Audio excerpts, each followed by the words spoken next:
he ever became a painter. He was born in a shtetl, which was the name for the little Jewish towns, which were exclusively Jewish at the time in Russia, and were usually attached to larger towns. He was born actually in a little shtetl right next to Vitebsk, but Vitebsk itself was almost entirely Jewish. It's interesting because I had a teacher in England who a draftsman who taught me draftsmanship, whose father had been born in Vitebsk. So I feel a little bit of a connection from that. In any case, he was born into a very poor family. They were Hasidic Jews, which was a mystical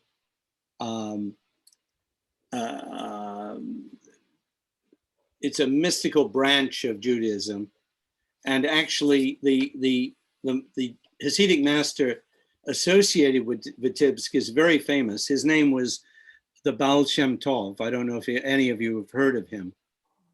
But he was a very influential and important figure in the mystical movement, which emphasized music and dance as a way to get close to God.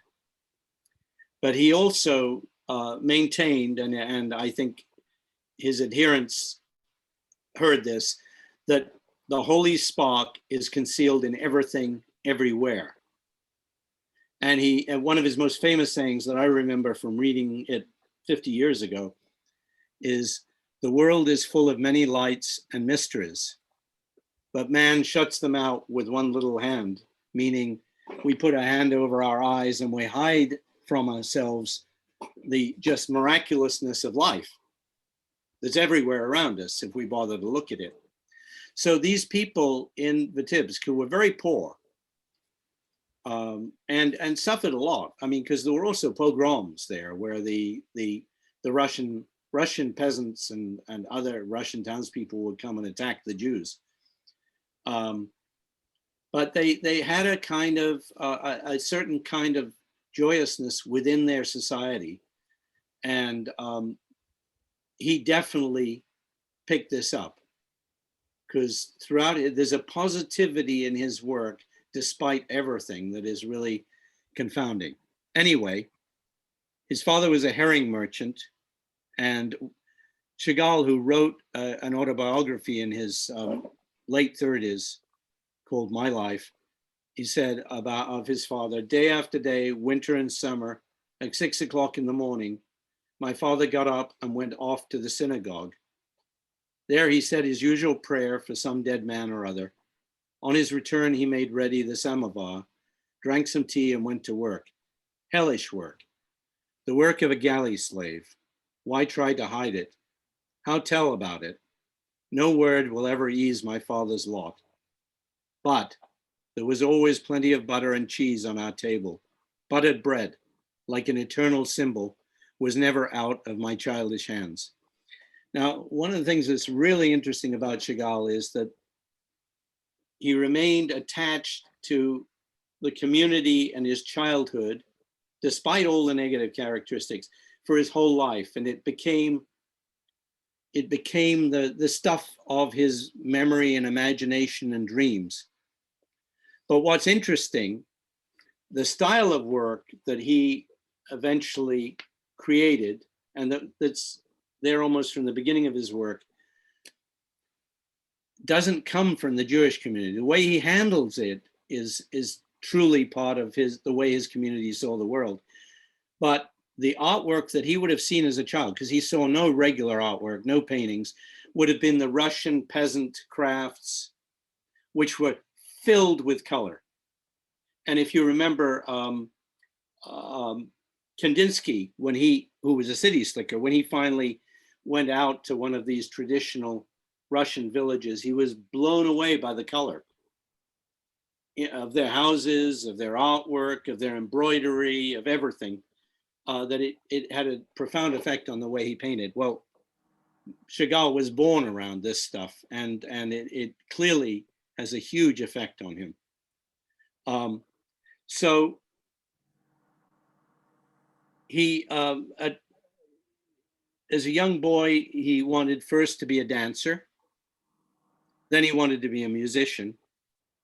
Then when his mother bribed a teacher to get him into the school of the Goyim, the Christians, because Jews weren't allowed in those schools, he discovered a young student sitting next to him who was drawing. And he had never seen anyone draw, because you weren't allowed to draw in this fundamentalist Jewish community. You weren't allowed to create paintings. And he was totally blown away. And he said that seeing someone draw was like a vision, a revelation in black and white. So at that point, he told his parents he wanted to be an artist. And the interesting thing, his parents must have really doted on him, because whatever he wanted, they agreed to, even though it was contrary to everything they knew and believed in. So after some insistence from him, the family allowed him to be apprenticed to, there was a Jewish artist in Vitebsk who did portraiture. And this is his portrait of Chagall. This was done later, after he'd studied with him. When he came back from France, he already had something of a reputation. But it's a wonderful, I put it up here because not only to show what his teacher's work looked like, but also because it's an incredibly good evocation of him and his spirit. He's a very sensitive guy, a dreamer, but there's always this, there's a kind of, almost a hint of a smile there. These are two more of this teacher's paintings. I think this is a wonderful painting. And in a way gives, you know, you can see its kinship with some of Chagall's early work. It's called The Petitioner. And this is, Yuda Penn didn't normally paint scenes like this, but it gives you a sense of the shtetl where they all lived. It was incredibly poor, incredibly run down, very basic way of life, with lots of farm animals around. The families all had their own animals as food sources. This is something, so Chagall, after studying with Yehuda, his father somehow managed to get him a passport to enter St. Petersburg, because the Jews weren't allowed into the main cities in Russia. He got in, and he managed to talk his way into the art school there. And he studied there for 4 or 5 years. And this is one of the paintings he did while he was at the art school. You can see a sort of, though he could draw quite well, there's a kind of primitivism that's always present in his work. This is called, just a second.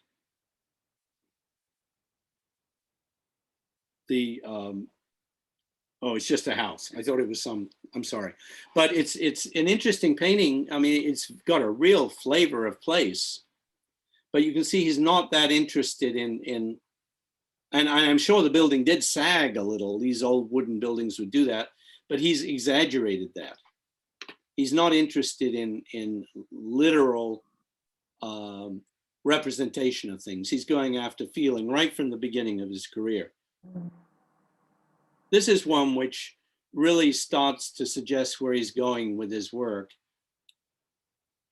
It's got a slightly fantastical quality. It's someone's died, and probably the wife here is grieving.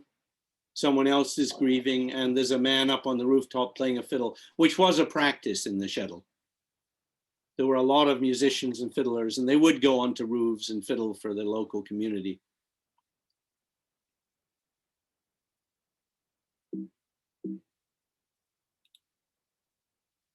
But you can see him beginning to experiment with color. His teacher in St. Petersburg was aware of currents elsewhere in the world. He spent time in Paris, and so he indulged Chagall. He allowed him to experiment, and he also talked to him about Paris.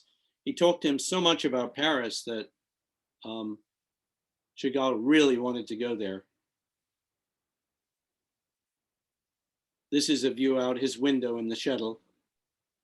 What's interesting is this is a Jewish community, but in the distance, towering over it are the Russian Orthodox churches. But a very real, you get a real feeling of being in the room and looking out the window there. This is his sister. This was done in 1910.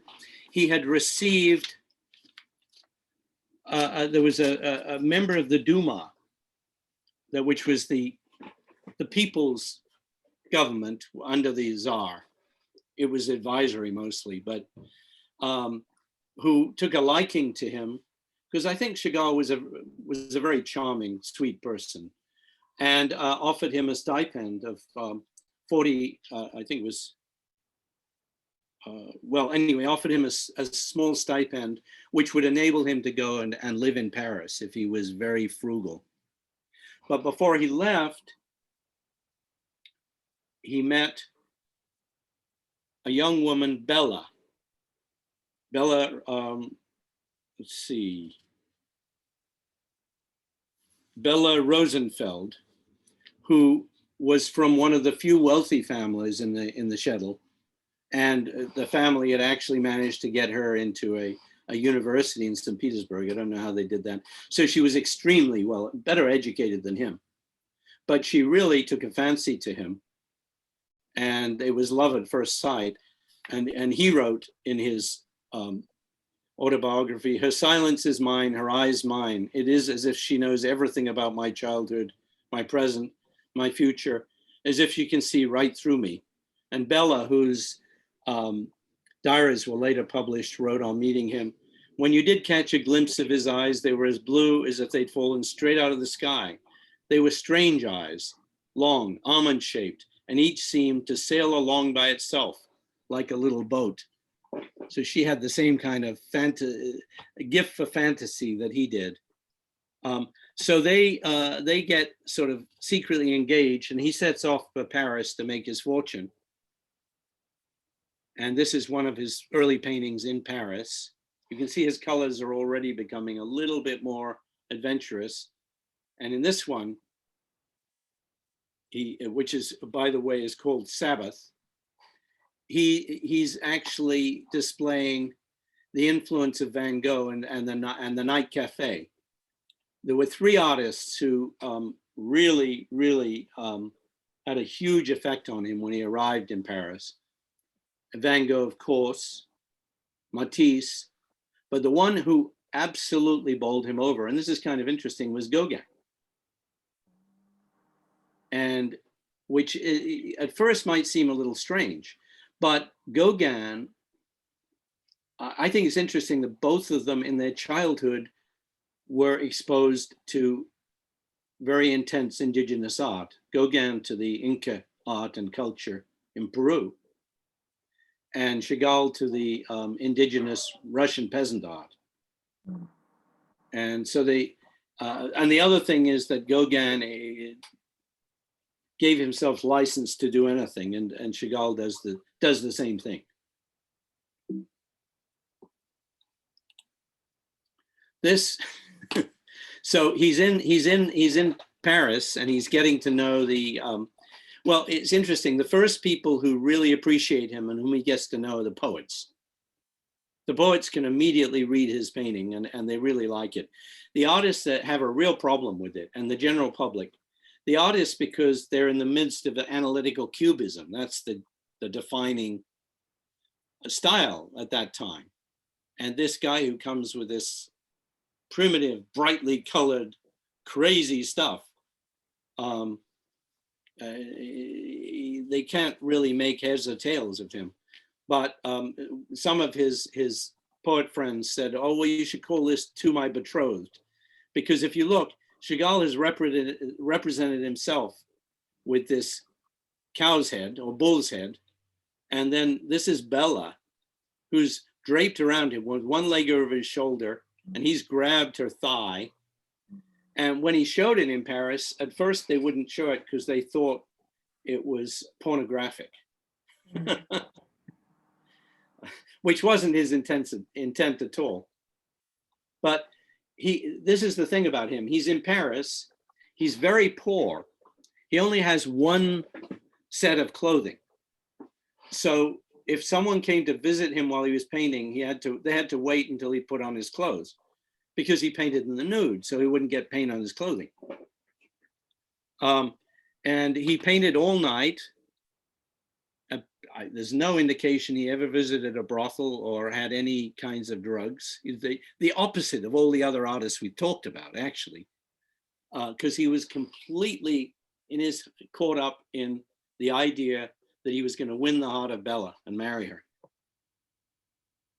This is, so he's in Paris and he starts to, what is going on is more and more he's thinking about his, the village, and it's in his dreams, it's in his imagination, and it comes out in his paintings. And he starts to create this language, which is a fusion of his natural way of painting and Cubism, which he's now paying some attention to. This is called My Village, and already evidences some images which are going to return again and again and again in his work.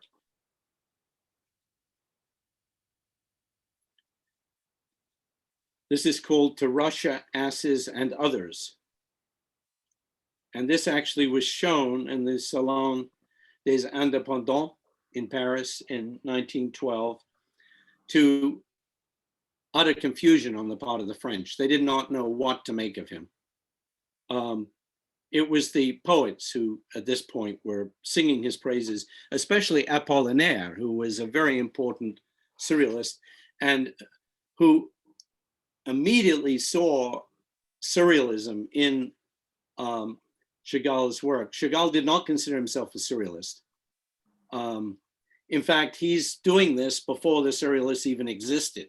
So he's a proto-surrealist, because he's working from his dreams, his memories, his imagination.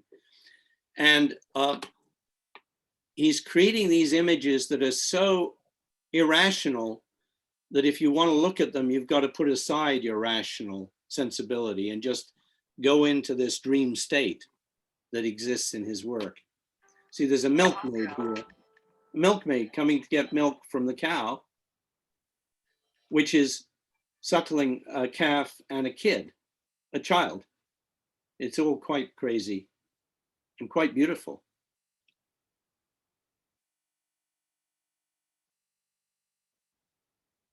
This one's called 3:30.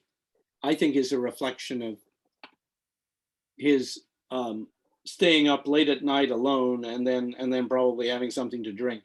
I don't know.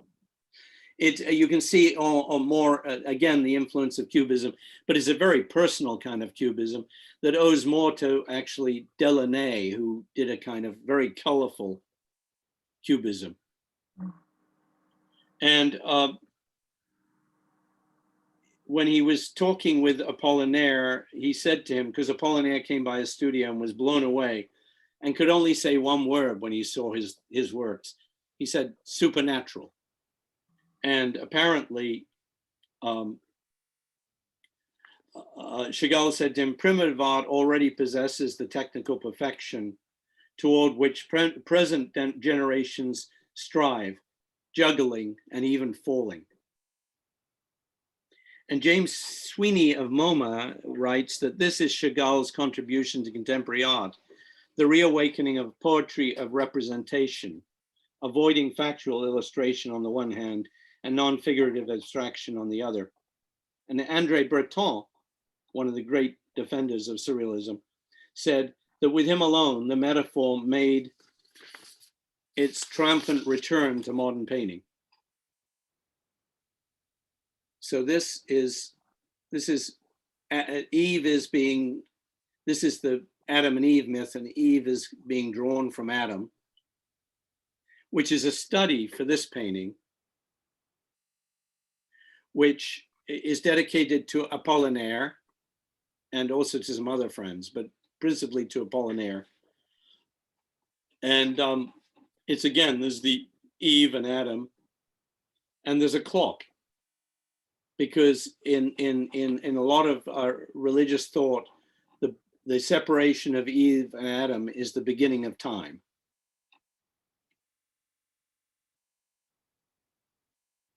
And this is as far as he carries his own really strange version of Cubism. This is Adam and Eve again, Eve and Adam. So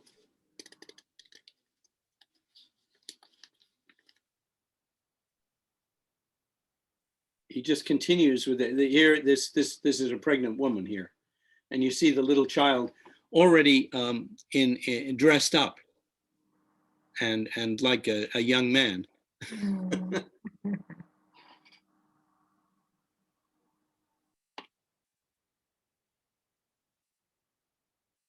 This is called A Spoonful of Milk, and it seems to be the wife giving a little sustenance to the husband, who is, if it's the Chagall, the only book they studied was the Old Testament and other religious books. But he's also absorbing Paris. He actually loves Paris, and he's willing to make some concessions to modernity here with the buildings and the Eiffel Tower, which he also loved. And also you see the parachutist here. The year before this was painted, the first person parachuted with a kind of triangular parachute. So it's clearly a reference to that. But he's looking both directions. And here are two members of the shuttle. So again, there's that division that's constantly in his mind, and he's constantly looking back, even when he's paying attention to Paris. This is a very famous one of his paintings. It actually inspired the Fiddler on the Roof. And in the Hasidic belief, it was you gained union with God through dance and music. So that's probably the subtext of this. Well, I should go back one for a moment. So at this point, he's offered a show in Germany at the Sturm Gallery. And he thinks, well, this will be my ticket back to Russia. So he takes 40 canvases and 160 gouaches, watercolors, and drawings to the gallery in Germany. And unlike the French, the Germans just fall for his work. They love it. And he has a very, very successful show there. So he goes back triumphantly to the Chagall.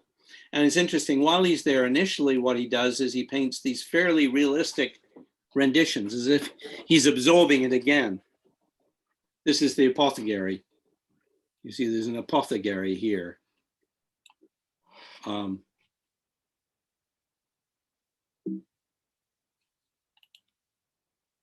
this is a barber shop, his uncle Zuzman. And you can see here, I mean, because Matisse was the other painter who really interested him. You can see the influence of Matisse in this one. And you can see that even though there's a lot of strange things perspective-wise, he's capable of fairly realistic drawing if he wants to do it. Uncle Zuzman in his chair is quite realistically represented. This was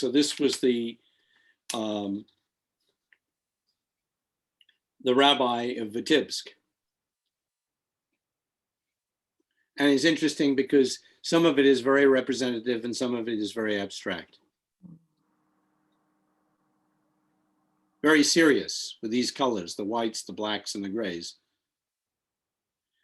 Well, it takes him a while in Vitebsk to convince Bella's family to allow them to marry, because he's from the wrong side of town, from a very poor family, and they think, is he going to be able to support our daughter? And they finally relent and they get married. And you can see how, I mean, he's expressing his utter devotion to her here. And she has a bouquet because when the first few times she came to visit him in his poor neighborhood, because she was so stricken with him, she brought big bouquets, something they never saw in the poor end of town. So bouquets become a symbol of his love for Bella and their relationship throughout his work. But notice the mixture of styles here. Look at how detailed the rendition of this fabric is here, and how loose other parts of the painting are. Mhm. You know, Anthony, what I Yes. noticed, what the one that of Paris, that there's Yes. a cat with a person's face on it. Yeah. There's a chair that has all these flowers, and they're very intricately painted, just like that tapestry there. Yeah. Yeah. He mixes. I mean, he does all kinds of crazy stuff in his work, which, you know, relates him more to primitive or naive art, even though he's quite capable of more sophisticated art. But he does quite a number of genre paintings while he's there in the beginning, and they're really quite interesting. I think this is, so it's just washing the baby.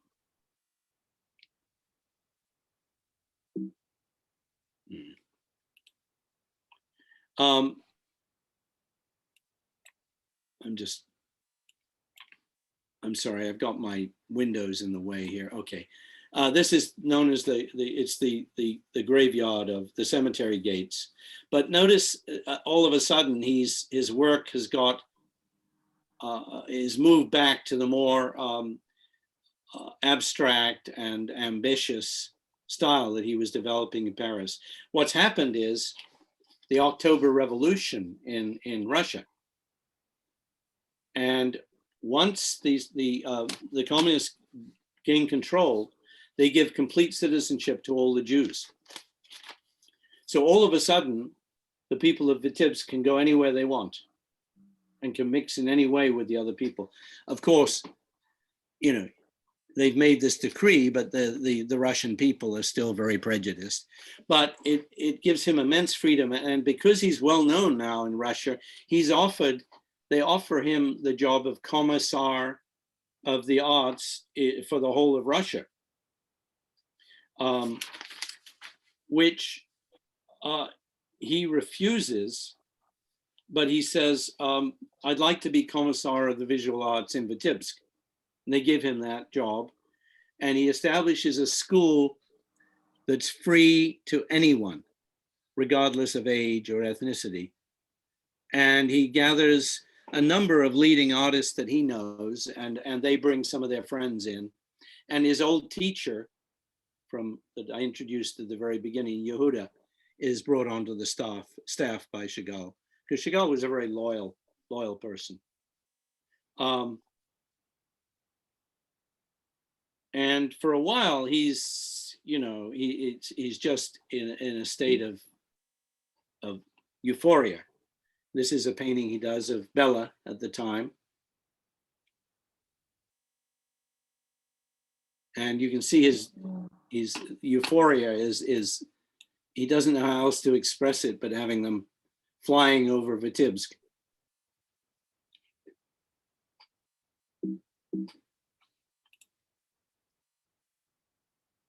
And here they both have glasses. Well, he has a glass of wine, and there's an angel over his head. And that's Vitebsk at the lower part of the painting.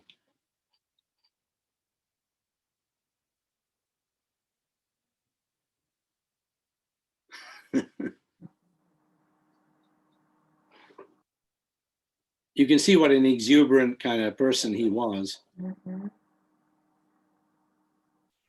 Unfortunately, one of the people he'd invited to be in the school was an ideologue, Kazimir Malevich, who you may have heard of. He invented supremism, which maintained that all representation was unnecessary and you could convey all feeling with geometric forms and colors, which I don't agree with that. And Chagall really didn't agree with it, and he painted this painting, kind of making fun of the idea. But he was not interested in getting into, because Malevich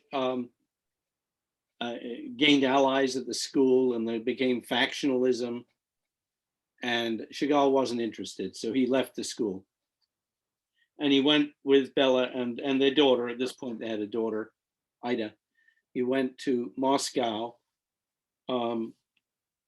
where he worked in the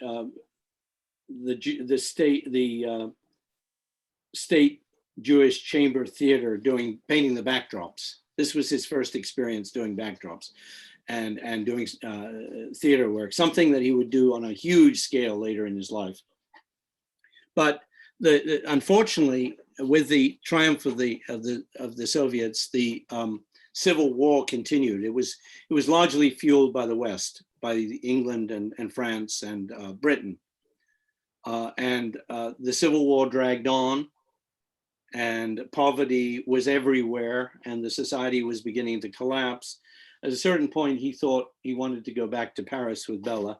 He applied for papers. While he was waiting for papers, he wrote My Life, which is his autobiography up until that time. And finally, he got his papers, and they went back to Paris, where at this point he was so well known that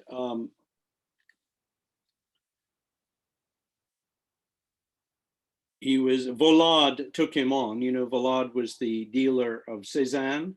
He was also the dealer of Picasso, one of the dealers of Picasso.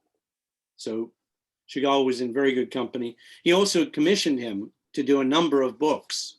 Chagall ended up illustrating numerous books. The first one of the first that he commissioned him to illustrate was a book by Gogol called, just a second, The Dead Souls. And this is one of his illustrations. So he's doing etching here, and he becomes really very, very good at it. This is, and you can see there's he has a real gift for storytelling. But he will work on various books for the rest of his life. The Green Violinist. He managed. He never explains any of the significance of any of his imagery. But he loved to paint green faces on people, and interestingly enough, they're disturbing, but they're quite beautiful. What he meant by it, well, you can decide. But he also the acrobat his color begins to soften back in Paris with Bella and his daughter. And he begins to actually take on some of the subtler, more harmonious palette of the French, which is very obvious in this one, which is called Equestrian.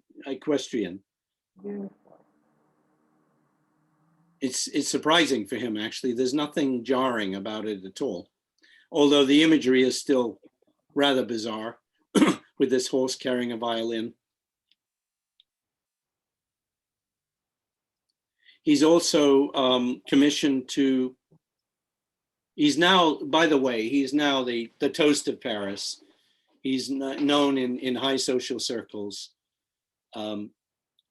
He takes on a commission which some people think was rather bold, considering he's now considered one of the leading modern artists. Volard gives him the commission of illustrating the Old Testament, which will take him over 20 years because he's doing a number of things at once. This is Abraham weeping for Sarah. To do the Old Testament, he spent 2 months in Palestine with his family. And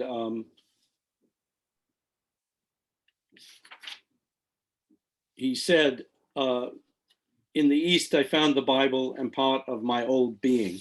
He also went to Amsterdam to study Rembrandt's work because Rembrandt did so many biblical themes. And this is, these are prints that he's hand colored, these two. This one is, just a second. I've lost my place here, excuse me. Looks almost traditional. Yeah, it is. That's quite true. I'm just looking for I've lost my place here. And with so many pages and so many illustrations, I don't want to do that. So bear with me for a minute.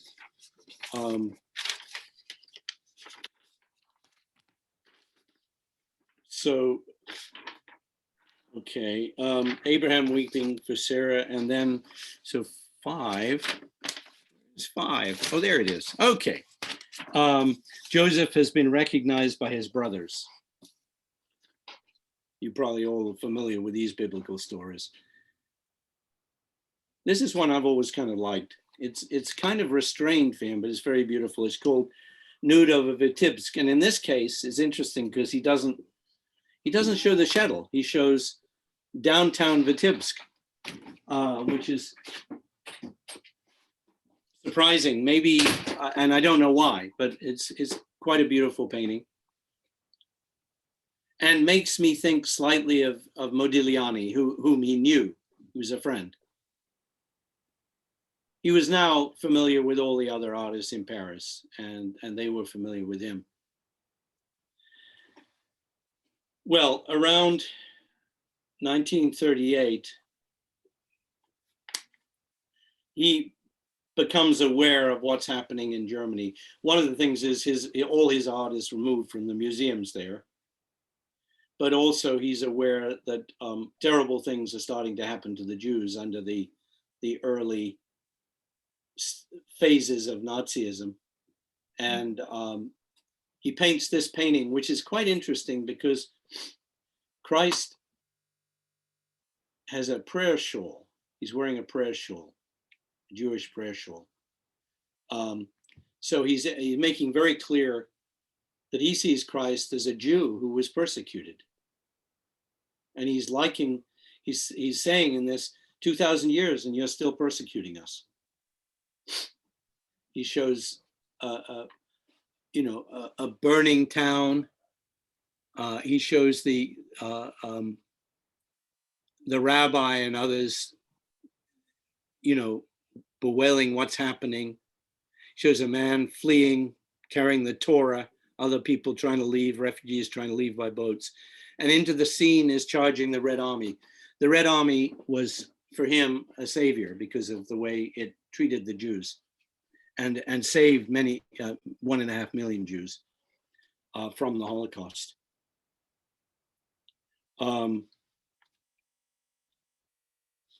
But even though he painted this picture, he was not aware of what was going on in France right around him. He was in southern France in Vence. The Germans had occupied France, but southern France was Vichy and had a certain dispensation for a while. And he was busy with his painting. He wasn't paying attention. After a certain point, the Vichy were constrained to start rounding up Jews. And they started putting in the racial laws. And it was actually his daughter, Ida, who said, look, Dad, you'd better wake up and act really fast because we're going to be trapped here. And in fact, they very nearly didn't get out. They didn't have the money to just take a boat early on when they could have. And if they had, they would have had to have a lot of money in the bank because the Americans wouldn't let them in if they didn't have a lot of money to support themselves. So, but fortunately, he was put on a list by Alfred Barr of the New York Museum of Modern Art, added him to a list. And in Marseille, there were people working on getting out anyone who was on this list. There were about, I believe it was about 2,000 people, which leading intellectuals, scientists, poets, painters, musicians. Someone remarked that there was living in poverty in these little hotels while they waited to escape. There was enough intellectual power to found a country among these 2,000 people. But as if things couldn't have got worse, they were arrested and they were about to be deported. But someone who had influence there, Vivian Fry, threatened the police with a scandal if they didn't release this incredibly famous artist in France, who was also a French citizen.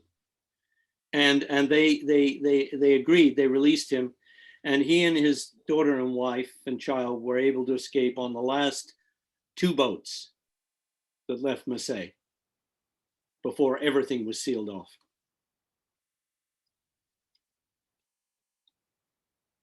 This was started during this period and finished once he was in he was in New York. He wasn't particularly comfortable in New York because he didn't speak English.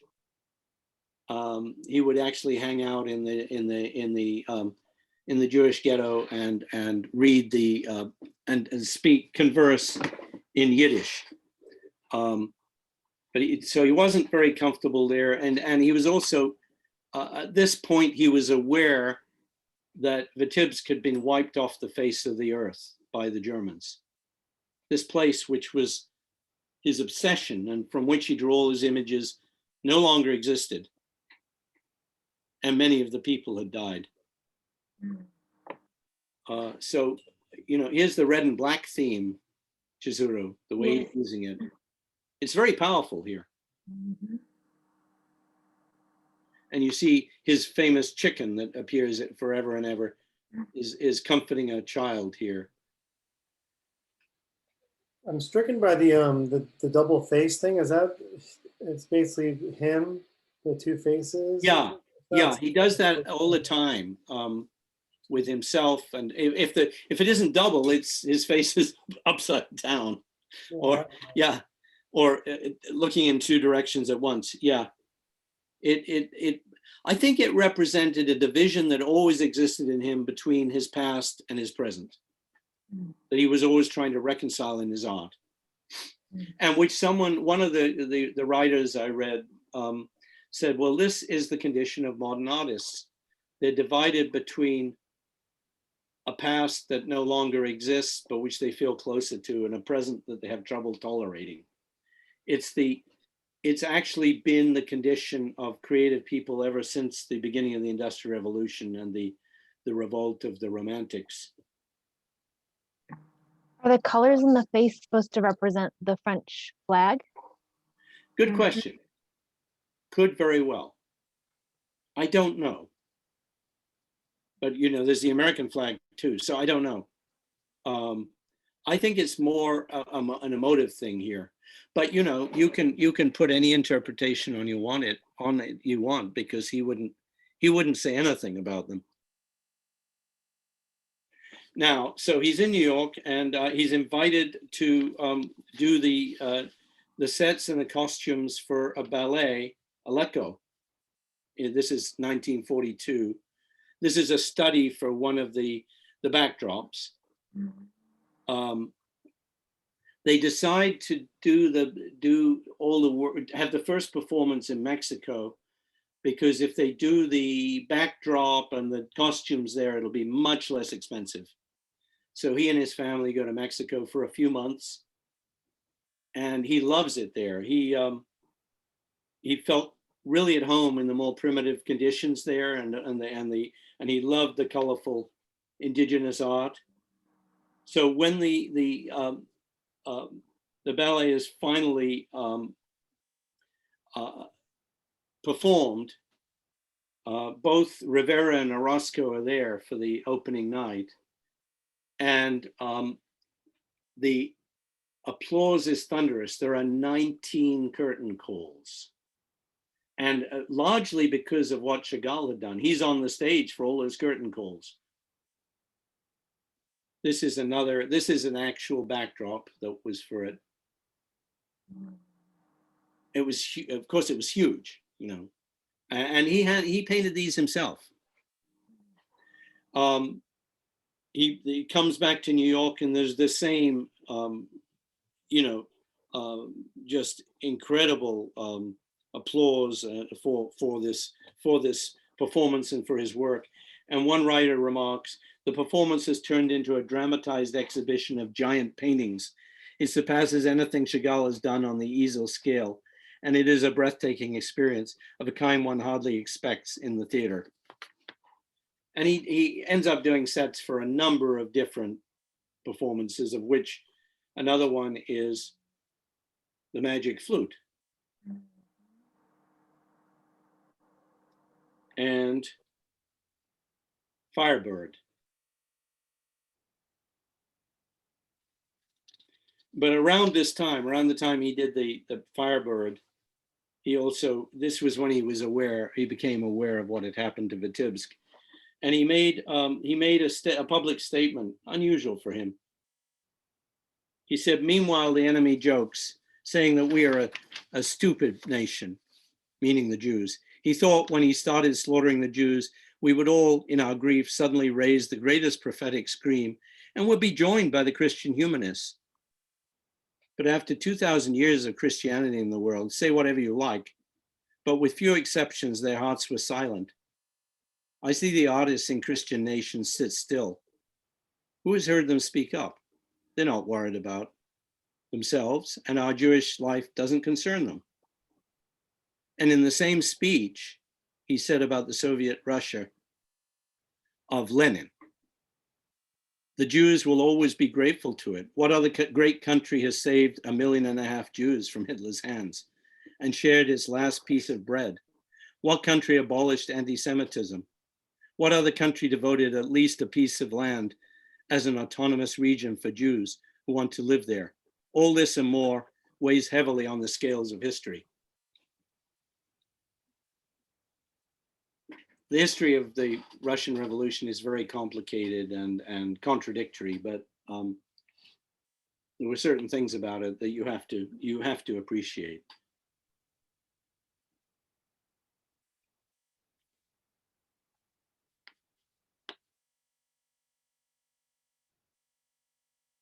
This references, okay, I should say that these are slightly the wrong order. This references the death of Bella, though it was painted somewhat after that. Well, no, actually, I'm not sure if it does. I'm sorry. Let me go on here. This is when Bella is still alive, and you can see him and Bella here as a pig, and a contented rooster. It's called the cock, but there's an egg being laid. But everything's upside down and topsy-turvy. This is called the flayed ox, which also is referencing the state of the world after during the Second World War. But what happened, well, we'll get to it in a minute, and then I'll tell you.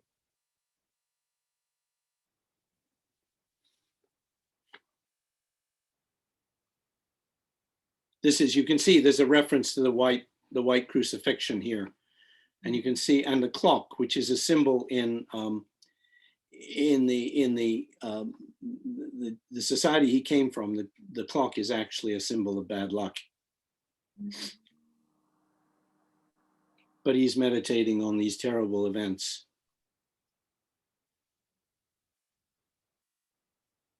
And for once we have, and you'll see it again another time, a figure that's not flying, but is falling.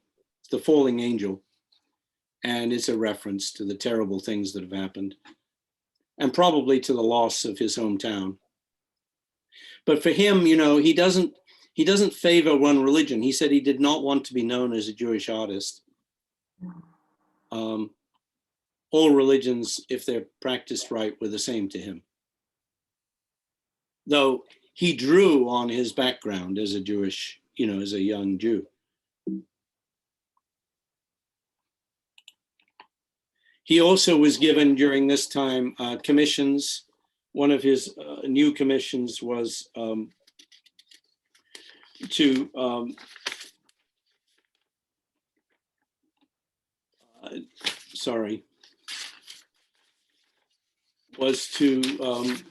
do the Arabian Nights.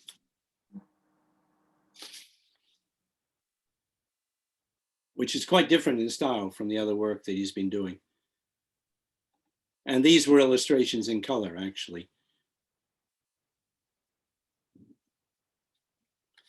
Now this is the one that I mentioned earlier, clock and with a blue wing. It's a reference to Bella's death.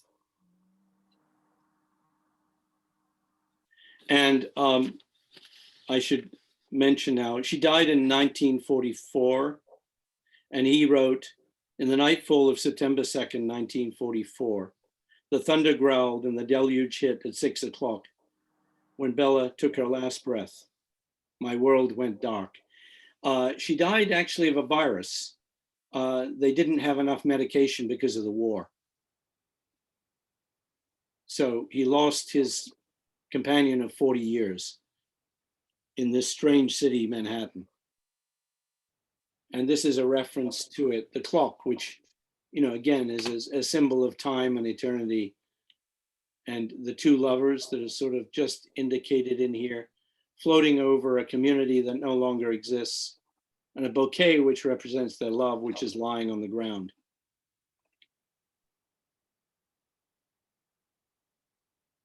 He also paints a triptych, of which this is one, which is actually dedicated to the Russian Revolution. This one is called Resistance.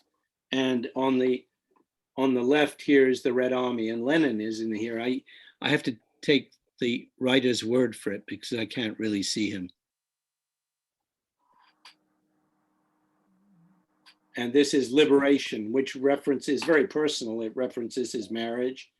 It references him as a teacher, seems to me, and a very positive moment in his life after the success of the October Revolution.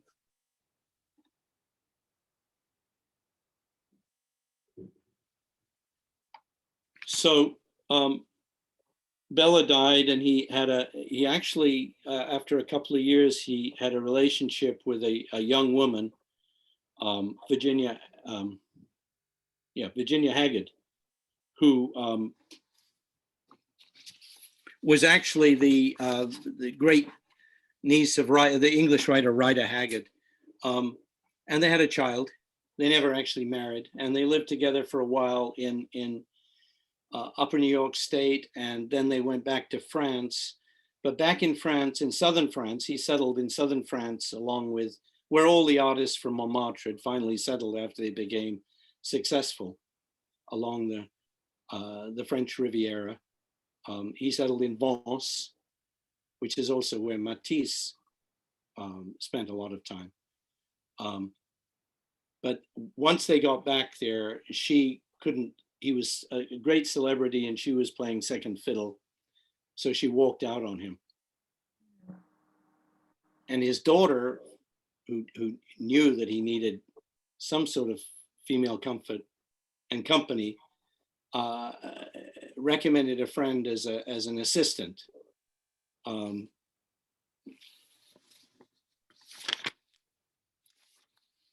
woman called Vava Brodsky, who also was a Russian Jew, though her family had been immensely wealthy in the sugar trade.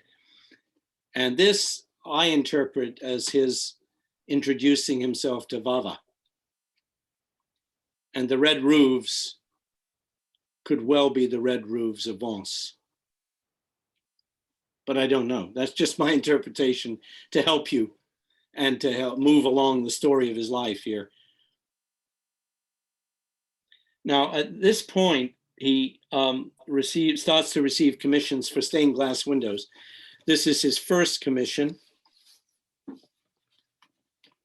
which is in Rheims Cathedral.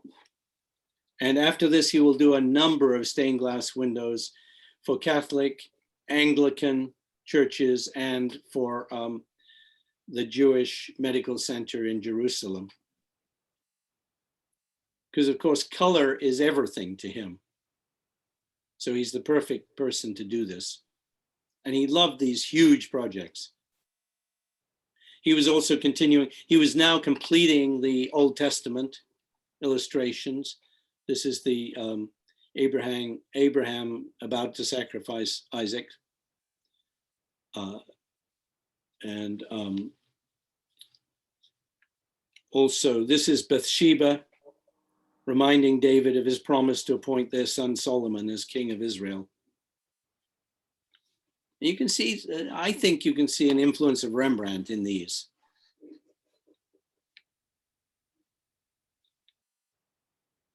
He also does the stained glass windows, one window for each of the 12 tribes of Israel in Jerusalem, in the Hadassah Medical Center. That's the house of Judah and the house of Joseph. And here he shows us what paradise looks like according to him.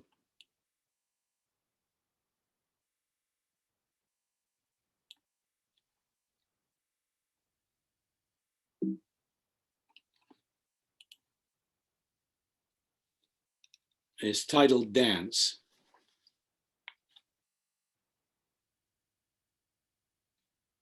Many of these paintings are quite huge. He now he built a large studio in Vence. Well, he built 3 studios attached to his house in Vence. One for his large paintings, one for his printmaking, and one for huge projects. So he would work. I mean, I think he was a man who was constantly active at his art and not really interested in very much else most of the time.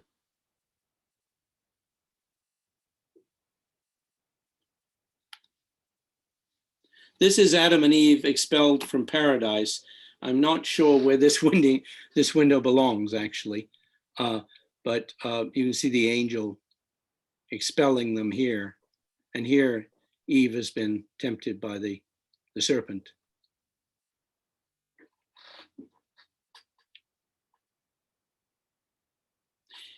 So Andre Marot, who was a radical, or a major writer, French writer, and one of the members of supporting the resistance, becomes Minister of the Culture in France after the defeat of the Germans, and he commissions Chagall to do the ceiling of the French Opera House. There are 4 canvases that are joined together on the ceiling. And there's immense opposition in France because he's not French, even though he's actually been a French citizen for many decades. And probably the subtext was he was Jewish. But when finally the ceiling was revealed, and here you can't really see it, unfortunately. When it was revealed, there was immense praise and applause for it.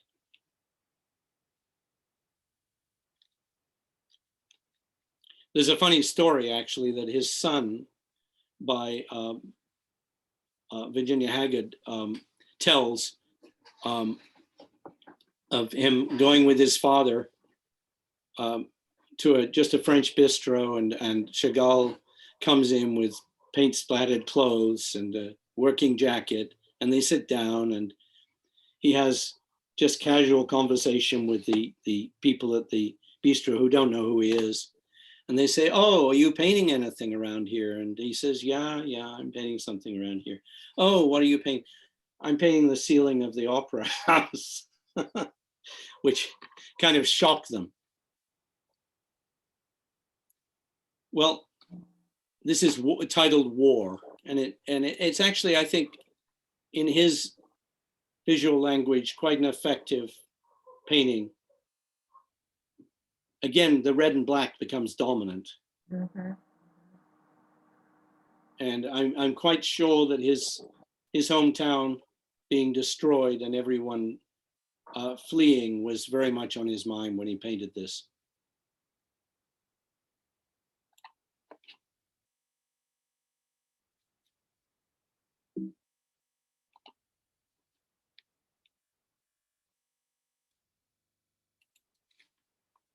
This is God sending the rainbow as a promise to Noah that he will not flood the world again. And it seems that Noah is here in 2 places, I'm not sure, which is quite acceptable in painting, and especially in his work. I really like the color play in this. It's very interesting for a colorist that the one thing that doesn't have a lot of color is the rainbow.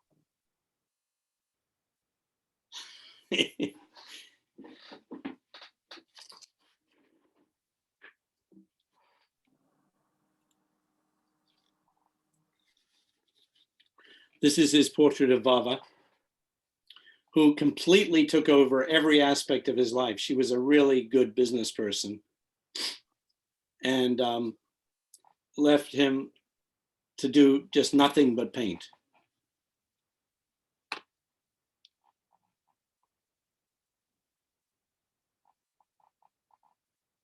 But you can see he's starting to relax into the French life here, and his language, that symbolic language of his, continues, but it's less powerful, and there's less looking back at Vitebsk.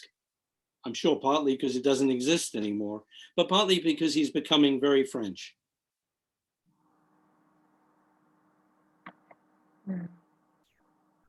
Also on the South Coast, at least in the summers,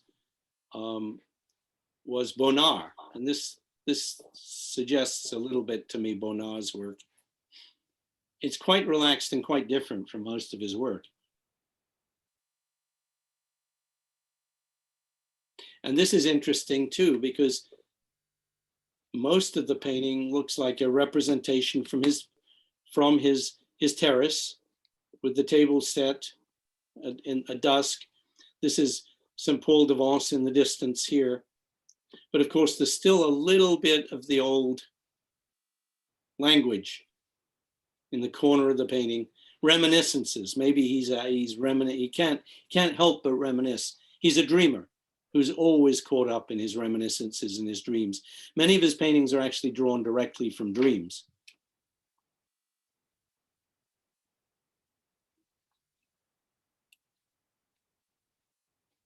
A rendition of Paris. I think these are fish here. He would often put fish in his paintings as a nod to his father, who was a herring merchant. That's why he did say that. He said, I put the fish in because of my father.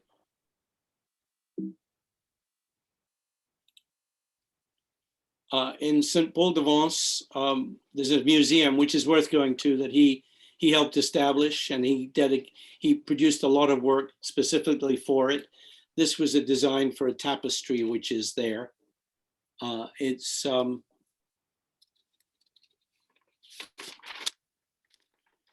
called A Biblical Message, and clearly a message of peace. If you see the dove up here, and what actually might be a rainbow here, I don't know.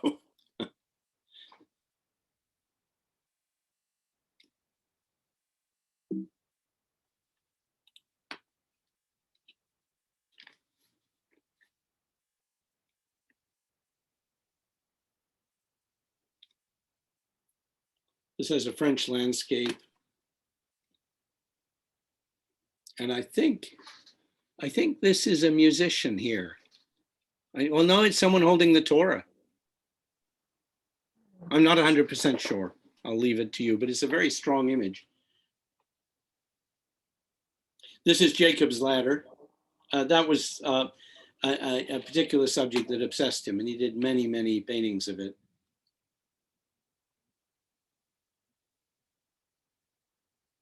This is interesting because he's more and more, and we're just seeing a little fragment of his work.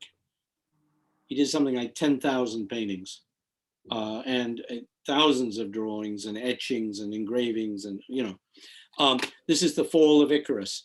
And it's kind of interesting in his work. It's both because it's a reference to Greek mythology, but also because it's one of the only two paintings where something that's flying is falling rather than just floating in the air in his paintings.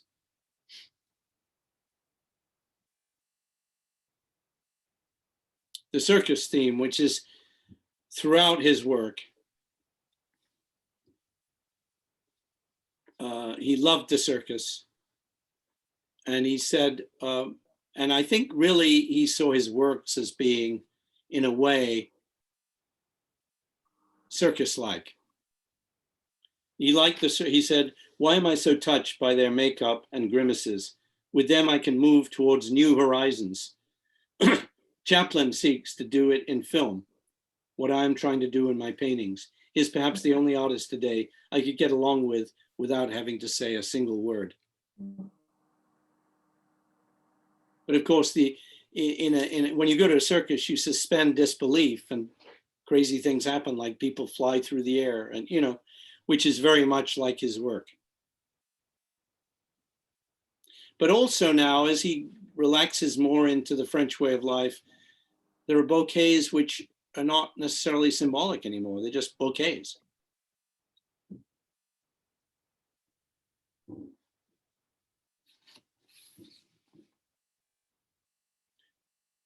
This one's called Angel over Vitebsk,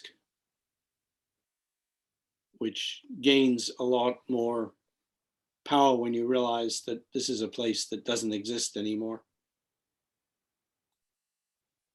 And probably a reference to Bella here. He refers to Bella throughout his life. He really never gets over Bella.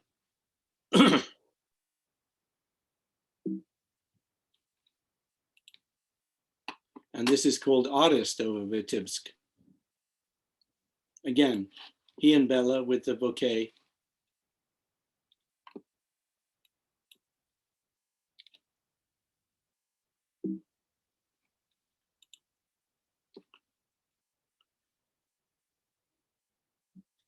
Again, another circus painting.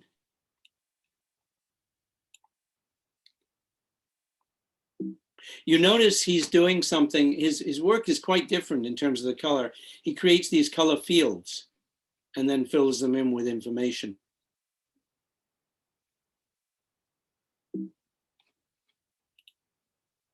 This is a good example of that, actually.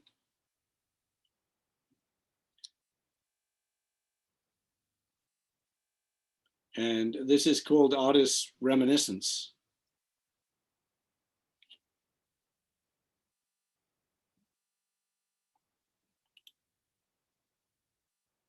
Artist at a festival. You almost feel like he's now he's now 96, but it's almost like he's directing his characters in some large performance here.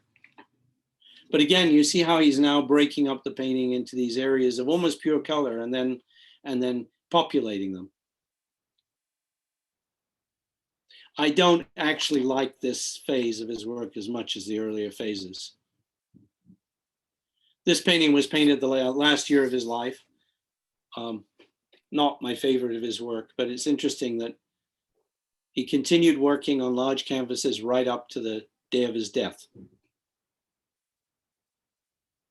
You say he died in 96?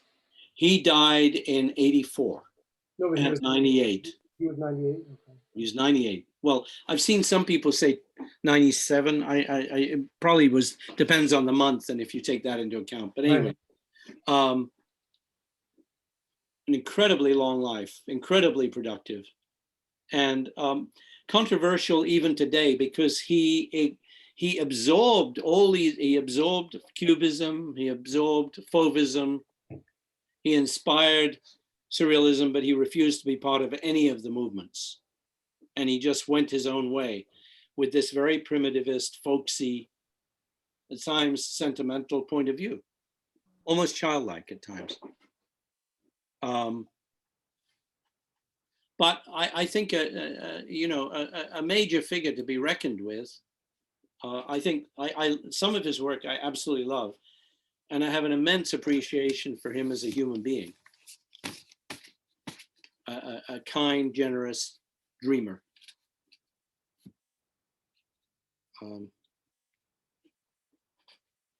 Anyhow, any thoughts on your part?